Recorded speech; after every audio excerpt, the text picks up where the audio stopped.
Notre reconnaissance absolue à Allah Azza wa Jal, qui nous a créés, qui nous octroie de tous les bienfaits, qui nous couvre par sa miséricorde. Il nous a guidés vers la foi, il a protégé nos cœurs contre l'oubli, l'égarement et les ténèbres de l'obscurité. Nous le remercions subhanahu wa ta'ala sans cesse, infiniment, pour qu'il nous comble encore et encore de ses bienfaits, pour qu'il nous accorde encore et encore de ses bienfaits. C'est à lui que nous nous adressons et pas à quelqu'un d'autre. C'est à lui que nous soumettons. C'est Allah subhanahu wa ta'ala et sur lui que nous nous appuyons. Nous croyons en son unicité absolue, subhanahu wa ta'ala, et qu'il ait les attributs les plus sublimes. Walillahi al-asma'ul husna, sans lui associer qui que ce soit. Nous le prions subhanahu wa ta'ala pour qu'il nous guide vers la droiture, la voie de la connaissance et de la reconnaissance, et qu'il fasse que nous soyons les compagnons de son prophète Muhammad sallallahu alayhi wa sallam au plus haut degré du paradis.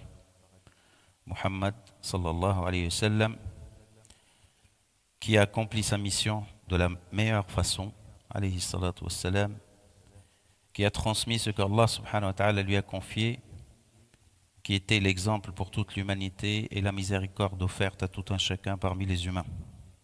Nous prions Allah subhanahu wa ta'ala pour qu'il l'élève au plus haut degré, qu'il le récompense pour tout ce qu'il nous a fait, alayhi salatu wa salam, du premier homme au dernier sur cette terre. Inch'Allah, نستمر في الحديث عما يداوي قلوبنا ويشفي عقولنا إن شاء الله ويقربنا من الله سبحانه وتعالى ويخلي عنا آثار الجهل والبعد عن الله سبحانه وتعالى. Nous allons continuer, Inch'Allah, à évoquer certains sujets qui sont des sujets de fond, parce qu'il s'agit de nos cœurs, de nos esprits, de notre vie de tous les jours, de notre lien avec Allah subhanahu wa ta'ala. Vous qui savez ce que a dit Rasulullah sallallahu alayhi wa sallam, تعلمون ما قال رسولنا عليه الصلاة والسلام ألا وإن في الجسد مضغة إذا صلحت صلح الجسد كله وإذا فسدت فسد الجسد كله. Vous savez qu'il y a une mâchée dans le corps, un organe dans le corps dont dépend la santé de tout le corps. Si elle est bonne, tout est bon. Si elle est mauvaise, tout sera mauvais. Sachez, comme le disait Nabi alayhi salatu wassalam, qu'il s'agit du cœur. فَمَنْ أَصَابَهُ مَرَضٌ فِي قَلْبِهِ فَسَدَتْ حَيَاتُهُ قال تعالى في قلوبهم مرض فزادهم الله مرضا ولهم عذاب أليم بما كانوا يكذبون. La conséquence de la péremption de ce cœur, la corruption de ce cœur, c'est d'avoir une vie très mauvaise. Wal'iyadhu billahi ta'ala. Très instable, très obscure, très perturbée, remplie de malheurs de toutes sortes. Wala hawla wala quwwata illa billahi al-ali al-azim. فنسأل الله أن يصلح قلوبنا. L'islam n'est pas que apparence. L'islam est un fond. Comme le disait le hadith rapporté du prophète sallallahu alayhi wa sallam, ليس الإيمان بالتحلي ولا بالتمني ولكن الإيمان ما وقر في القلب وصدقه العمل. هذا ديننا، ليست المظاهر. إذا حرصنا على المظاهر وقعنا في الحرام، ألا وهو الرياء، ألا هو الرياء. وفساد القلب لا يصلحه صلاح المظهر. Donc quand l'apparence elle est belle et que le cœur il est corrompu, ça n'a aucune utilité, au contraire. Ça nous fait tomber dans l'ostentation qu'Allah subhanahu wa ta'ala a interdit et que le prophète a qualifié de l'association. Sallallahu alayhi wa sallam. فنسأل الله أن يصلح قلوبنا. تحدثنا عن التوكل وتحدثنا عن الشكر. حديثنا سيكون عن القناعة إن شاء الله تعالى. On a parlé de tawakkul, la notion de la confiance ferme, sincère en Allah Azza wa Jal. On a parlé de la reconnaissance, on va parler du contentement et la satisfaction du cœur vis-à-vis de ce qu'Allah subhanahu wa ta'ala nous donne. C'est dans la continuité. فنسأل الله سبحانه وتعالى أن يرزقنا هذه النعمة. Quand on dit les bienfaits, les gens pensent souvent à l'aspect matériel. Mais les plus grands bienfaits, c'est les bienfaits du cœur. Le reste, c'est du détail. Vous voyez, cette vie, elle ne dure et elle ne perdure à personne. روى أبو هريرة رضي الله عنه عن رسول الله صلى الله عليه وسلم وهو يوصيه. Nabi alayhi salam, il était très proche de ses compagnons. Il les connaissait un par un. Et il leur offrait le conseil comme la chose la plus précieuse. Qu'eux, ils cherchaient et que lui, il était là pour leur offrir.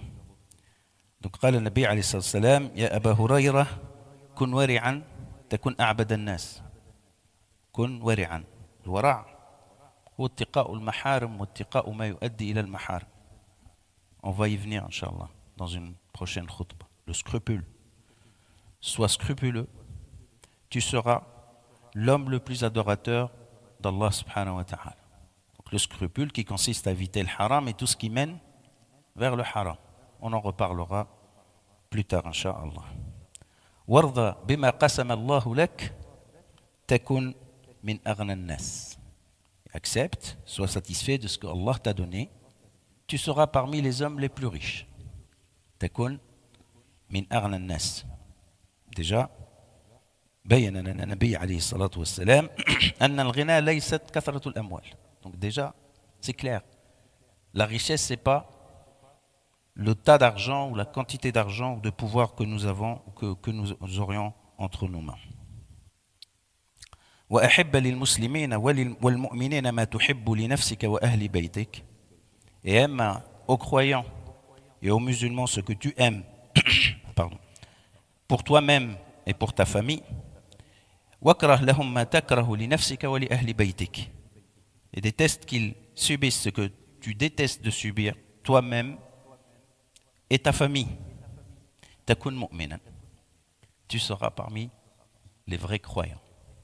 Là encore, une définition qui dissipe notre ignorance. Un mu'min, il dit la ilaha illallah Muhammadun Rasulullah, non, c'est encore plus loin. Et c'est les conséquences, c'est les implications de la ilaha illallah Muhammadun Rasulullah qu'il faut voir. Si elle est sans conséquences, sans implications dans ta vie, il faut que tu te remettes en question. Donc, ayant cet amour envers son prochain et détester que son prochain subisse les malheurs qu'il déteste, subir lui-même et sa famille, le place en posture de mu'min, un vrai croyant. Fidèle à Allah subhanahu wa ta'ala. وجاور من جاورت بإحسان. وجاور من جاورت بإحسان. Sois le voisin de quiconque, mais avec bienfaisance. وجاور من جاورت بإحسان. تكن مسلما. Tu seras considéré musulman. Musulman, encore une fois, c'est pas faire uniquement le culte parce que tu le fais le culte. Mais s'il n'a pas d'effet sur ta vie, il faut que tu te poses des questions. Donc, être un bon voisin, c'est un signe d'islamité, d'appartenance à cet islam, à cette religion, à ce retour et cette proximité d'Allah subhanahu wa ta'ala. Wa iyaka wa kathrat al-dhahik, fa inna kathrat al-dhahik fasad al-qalb. Évite d'être trop dans l'ironie, la rigolade, trop. Car ceci détériore le cœur et l'abîme. Les gens qui sont dans l'insouciance absolue, rien qui... donc ils sont toujours dans l'éphémère, les futilités, tout les fait rire, ils veulent que rire. Ça veut dire que le cœur, il n'est pas présent. C'est une attitude excessive, bien évidemment, ce n'est pas interdit de rire, vous l'avez compris, juste pour le rappel. Donc, ce que disait Nabi alayhi salam, وارضى بما قسم الله لك تكن أغنى الناس أو من أغنى الناس. وقال النبي صلى الله عليه وسلم والله ما الفقر أخشى عليكم ولكني أخشى أن تبسط عليكم الدنيا عليكم كما بسطت على من كان قبلكم فتنافسوها كما تنافسوها وتهلككم كما أهلكتهم. Le Nabi alayhi salam, il s'est adressé à la communauté des compagnons. Il y a un message qui traverse l'histoire pour arriver à chacun d'entre nous. Vous voyez, il a dit, c'est pas la pauvreté qui me fait peur pour vous. C'est pas que vous soyez pauvre. Vous n'avez pas les moyens. C'est pas la pauvreté. Mais j'ai peur que les richesses vous abondent jusqu'à ce qu'ils débordent sur vous. Et c'était une prédiction parce que quelques temps après le prophète sallallahu alayhi wa sallam, cette communauté de gens pauvres s'est ouverte sur la prospérité économique, financière, etc. Comme le rapporte l'histoire. Qu'est-ce qui pose problème? C'est que les gens ils commencent à se livrer à une compétition acharnée, à se disputer autour de dunya, d'accord, jusqu'à ce qu'elle les détruise. La sagesse du prophète, elle est bien claire. C'est que cet acharnement et l'amour de la dunya devient un élément déterminant dans vos relations. Et que la dispute devient sur ses intérêts, ces enjeux d'intérêt, de pouvoir, de force, de tout ce que vous imaginez, et ça détruit toutes les valeurs de fraternité, d'amour, de bienfaisance. Ça devient après l'égoïsme humain, il prend le dessus. Et elle va vous détruire comme elle a détruit ceux qui étaient avant vous. Encore une fois, l'islam n'appelle pas à la pauvreté. Parce que le problème dans nos esprits, c'est qu'on n'arrive pas à voir le juste milieu. Ou c'est comme ça, ou c'est comme ça. Quelqu'un qui écoute ce hadith, il dit, moi je vais vivre pauvre toute ma vie. Ou l'autre, il va dire, puisque l'islam n'aime pas l'argent et moi j'aime l'argent, donc je ne vais pas me plier à ce que me dit l'islam. Beaucoup de gens font ce choix-là, sans le dire exactement comme ça. D'accord? Sans le dire exactement comme ça. Mais toute l'histoire, c'est qu'ils ont tout mal compris. Donc le Nabi, alayhi salam, il n'est pas en train de dire, restez pauvres pour que vous ne disputiez pas. Il n'est pas en train de dire ça. Il a dit, j'ai peur pour vous que le jour où vous aurez d'argent, vous, hein, tout un chacun d'entre vous, là, on passe du collectif à chacun, d'accord? Que tu oublies Allah Azza wa Jal, tu oublies la fraternité, tu oublies tout ce qui est bon pour nous, chacun est ensemble, et tu casses tout. Wal'iyadhu billahi ta'ala. C'est ce qu'on est en train de voir dans nos vies de tous les jours. D'accord? وقد قال عليه الصلاة والسلام وهذه التربية النبوية النبي عليه الصلاة والسلام لم يترك بابا للخير إلا فتحه ولم يترك بابا للشر إلا أغلقه صلى الله عليه وسلم ولم يترك خيرا للأمة إلا علمها إياه ولم يترك شرا إلا حذرها منه. Nabi alayhi salam, parmi ce qui constitue la clarté de son message absolu, c'est qu'il n'a laissé aucun point utile pour la Ummah et pour les gens, pour l'humanité, qu'il n'a pas explicité. Il a parlé de tout. Et de la manière la plus claire. Il n'a pas laissé un danger quelconque qui guette l'homme dans sa vie de tous les jours et les hommes en général dans leur vie commune et auquel il n'a pas attiré l'attention. Alayhi salatu wassalam. قال عليه الصلاة والسلام حتى يداوي هذا المرض الذي فينا والعياذ بالله تعالى هذه الرغبة وهذا الطمع pour guérir cet acharnement fou, cette envie, cette avidité qui ne s'arrête pas, qui ne connaît pas ses limites. انظروا إلى من أسفل منكم ولا تنظروا إلى من هو فوقكم فهو أجدر ألا تزدروا نعمة الله فهو أجدر ألا تزدروا نعمة الله. Quand l'œil s'ouvre sur ce que ont les autres, ce que nous propose la vie, sous toutes ses formes et ses couleurs, et que tu vois plus haut que ce que tu as, Nabi alayhi salam, il a dit non, ne regardez pas plus haut, n'ayez pas l'œil ouvert sur les biens de sa vie, de cette vie. Et ça, c'est une maladie chez beaucoup de gens. Une maladie chez beaucoup de gens d'entre nous. Toujours on a l'œil sur ce que a l'autre. Qu'est-ce que ça va cultiver? Si ça ne cultive pas le hasad, la jalousie envers les gens, et c'est le cas pour beaucoup de gens, elle nourrit ce feu de l'envie qui est dans nos cœurs. Et l'envie d'être comme l'autre. Et dites-vous, vous le savez mieux que moi et comme moi. Beaucoup de gens établissent leur vie par rapport à la concurrence avec les autres. Sur des futilités, sur des bêtises. Il va rendre une visite famille, il va voir que son frère, sa soeur, son cousin, je sais qui, il s'est équipé de telles choses. Sur le chemin, ça va être la discussion. T'as vu. Et nous aussi, et pourquoi pas? Tu sais, il est parti, je sais quel endroit, des vacances magiques et surtout l'exhibition. Les gens s'exhibent beaucoup de nos jours. Et avec beaucoup de moyens. Ils veulent se montrer. Se montrer pourquoi? Parce que tout communique en fait. Quand il y a de l'ostentation, il y a du hasad derrière. Celui qui est dans l'ostentation, lui-même il est hasoud, il est jaloux. Il n'y a pas quelqu'un qui est ostentatoire, qui s'exhibe, qui n'a pas dans son cœur la graine de la jalousie. Et ça va de pair, il faut se détromper. Et l'un nourrit l'autre. Comme a dit Nabi alayhi salam, la compétition. Chacun court vers son abîme tout seul.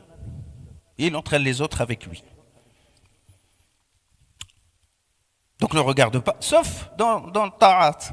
Au lieu de braquer le regard sur les bienfaits de ce monde, c'est bâcher les autres. Et c'est une indiscrétion, c'est un mauvais comportement, c'est tout ce que vous aimez. Ouvrez les yeux sur ceux qui sont meilleurs que vous dans ta'atullah azza wa jal, dans l'adoration. Voilà un sujet sur lequel qu'a dit Allah azza wa jal, wa fi dhalika falyatanafass almutanaffisun. Laysa kadhalik? Wa fi dhalika falyatanafass. Les sujets de compétition honnêtes, c'est sur l'excellence morale, c'est pas sur les choses de la dunya. Sinon, elle entraîne des malheurs. Pourquoi dit-il? فهو أجدر ألا تزدر نعمة الله. يعني عندما ترى النعمة عند غيرك وتقال نعمتك النعمة التي أنعم الله عليك. Donc tu vas faire la comparaison. Tu vas dire quoi dans ton cœur? J'ai très peu par rapport à lui. Tu contestes qui? Allah Azza wa Jal. Il était injuste, il lui a donné plus que toi. Tu as reçu moins que lui. C'est ce que tu caches dans ton cœur. A dit Nabi alayhi salatu wassalam, hatta la tazdaru ni'mat Allah taqal, c'est rien. Donc nous on n'a rien du tout. D'accord? On n'a rien du tout. Et les autres ils en ont tout. Et vous imaginez la suite, je vous laisse imaginer ce que nous vivons. Je ne parle pas d'un monde étrange pour nous. وقد كان رسول الله صلى الله عليه وسلم بخلاف هذا. كان رسول الله صلى الله عليه وسلم يعظم النعمة. ما معنى هذا الكلام؟ أقل نعمة يعظمها الله النبي عليه الصلاة والسلام. يحمد الله على شربة الماء. Donc النبي عليه الصلاة والسلام dans son attitude, il était reconnaissant et il amplifie ni'ma, la valeur de ni'ma. D'accord? La chose qui vaut rien à tes yeux, pour lui c'était immense. C'était immense. Et il dit dans l'interprétation de sourate Alhaakum at-Takathur, il dit faites attention, Allah vous jugera sur la moindre des bienfaits qu'il vous a donnés, à savoir ne serait-ce une gorgée d'eau fraîche en un jour chaud. Quand tu bois, c'est rien du tout. Tu bois toute une bouteille, c'est rien du tout.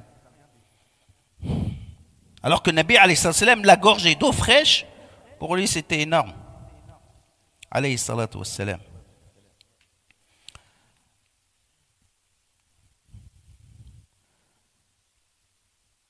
وقد جاء عن أنس رضي الله عنه عن مالك بن أنس عن أنس بن مالك عفوا أنس بن مالك عن رسول الله صلى الله عليه وسلم أنه قال عظم الجزاء مع عظم البلاء.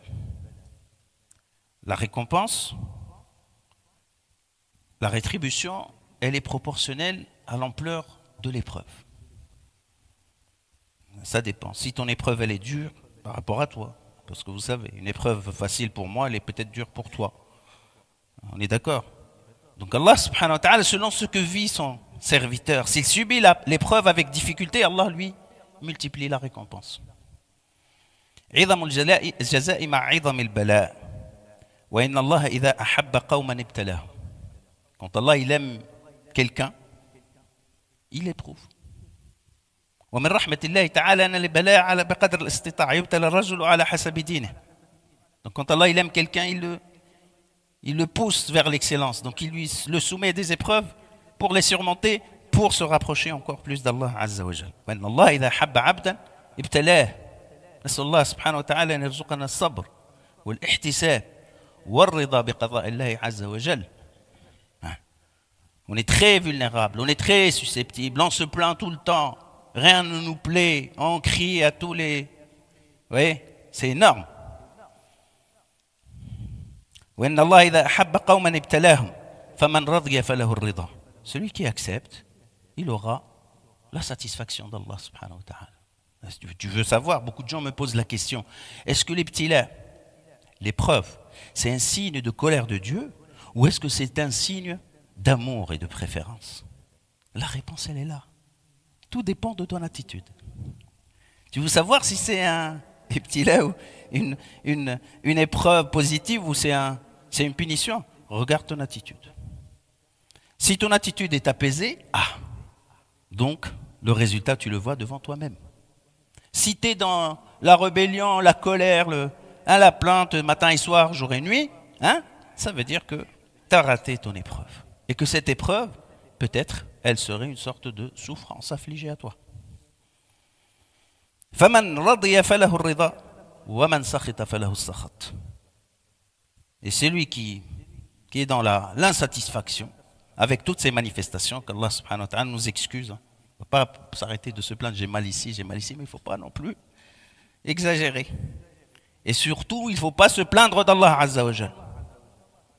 Parce que beaucoup de gens le disent comme si c'était ça en fait. D'accord? Il ne faut pas se plaindre d'Allah Azza wa Jal. Donc, وَمَنْ سَخِطَ فَلَهُ السَّخَطُ. نسأل الله أن يجعلنا من أهل الرضا ولا يجعلنا من أهل السخط. أن يجعلنا من القانعين راضين بقضاء الله تعالى وقدره إنه سميع مجيب الدعاء. استغفر الله.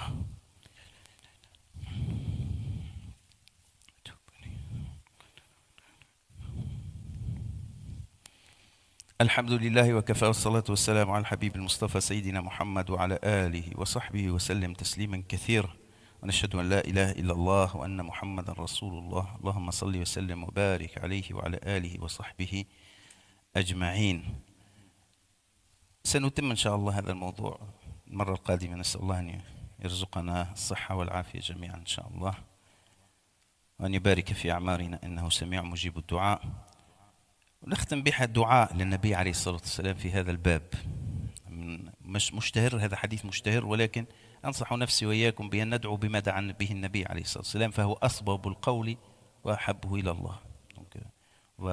On va بإذن الله السميع العليم citer un dua à propos de ce sujet et on continuera la prochaine fois بإذن الله السميع العليم. Donc اللهم إني أعوذ بك من علم لا ينفع. Allahumma, oh Allah, je me préserve par toi contre une science qui sert à rien. Qui sert à rien. Donc ou elle sert à rien ou elle sert mais toi tu t'en sers pas. C'est ça. علم لا ينفع. J'en tire aucun profit. ومن قلب لا يخشع. Et d'un cœur qui n'est jamais dans le recueillement. Un cœur perturbé, distrait, instable. ومن قلب لا يخشع ومن نفس لا تشبع. Et d'une âme qui n'est jamais rassasiée. D'accord? Elle veut tout le temps. D'accord? Et هذا معنى القناعة ضد القناعة. C'est le contraire de القناعة. Du contentement. On ne s'arrête jamais. On ne dit jamais alhamdulillah. ومن دعاء لا يسمع. Et bien évidemment, tout un bloc est d'une invocation qui n'est pas écoutée. ومن دعاء لا يقبله الله سبحانه وتعالى. نسأل الله أن لا يرد دعاءنا ونسأل الله تعالى أن يخلقنا بخلق نبيه صلى الله عليه وسلم وندعو بما دعا به النبي عليه الصلاة والسلام. نسأل الله سبحانه وتعالى لنا القبول. On profite de ce moment, Inch'Allah, pour faire dua, qu'Allah subhanahu wa ta'ala accepte et que nous puissions faire les doigts aussi. C'est un conseil pour moi-même et pour vous, mes frères et sœurs, d'emprunter les paroles du prophète sallallahu alayhi wa sallam. Elles sont les meilleures, les plus à droite, les plus justes, les plus proches de ce qu'il faut dire. فقد جاء في دعاء النبي صلى الله عليه وسلم وندعو بما دعا اللهم بعلمك الغيب وقدرتك على الخلق أحيني ما علمت أن الحياة هي خير لي. Au début de ce dua, j'essaierai à chaque fois de ramener un dua du prophète, c'est de demander à Allah subhanahu wa ta'ala par sa connaissance du mystère, de sa omnipotence sur toute chose de sa création, de nous donner la vie tant qu'elle est bonne pour nous. et de nous faire mourir quand la vie n'est plus, ou quand la mort, elle serait bénéfique pour nous. Muslim, il voit comme ça la chose. Et d'avoir la crainte d'Allah Azza wa Jal au moment de la discrétion, en cachette, dans l'intimité et en public. Et de nous accorder la parole de la vérité au moment de la colère comme au moment de la satisfaction. Et je te demande de me donner cette retenue dans la dépense quand j'ai les moyens et quand j'en ai pas, quand je suis riche ou quand je suis pauvre. Et je te demande un bienfait, un bonheur qui ne s'arrête pas. Jannah. Une source de satisfaction qui ne cesse jamais. Et je te demande, ya Allah, la satisfaction après ton décret. Et je te demande l'apaisement d'une vie ou d'une vie apaisante après la mort. Et je te demande, je t'invoque pour que tu me donnes la douceur de ta vision, la vision de ta face, et d'avoir envie de te rencontrer, et d'avoir cette envie d'aller à la rencontre d'Allah Azza wa Jal. Avoir peur de la mort, c'est pas de la mort en soi, mais de mourir dans une mauvaise situation. Sinon, la rencontre d'Allah subhanahu wa ta'ala est 1000 fois et sans limite meilleure de ce qu'on voit dans ce monde ici-bas. Sans que ça soit après quelque chose de très douloureux, ni après une fitna, une épreuve qui nous détourne de toi. Allahumma zayyinna bi zinatil iman waj'alna hudatan muhtadin. Wa Allah, embellis-nous par l'embellissement, la beauté de la foi, et fasse que nous soyons guidés et des guides pour les gens. Allahumma amin. Allahumma taqabbal minna waghfir lana warhamna wa'afina wa'fu anna wa tawaffana wa anta radin anna wa adkhilna Allahumma bifadlika al-jannah.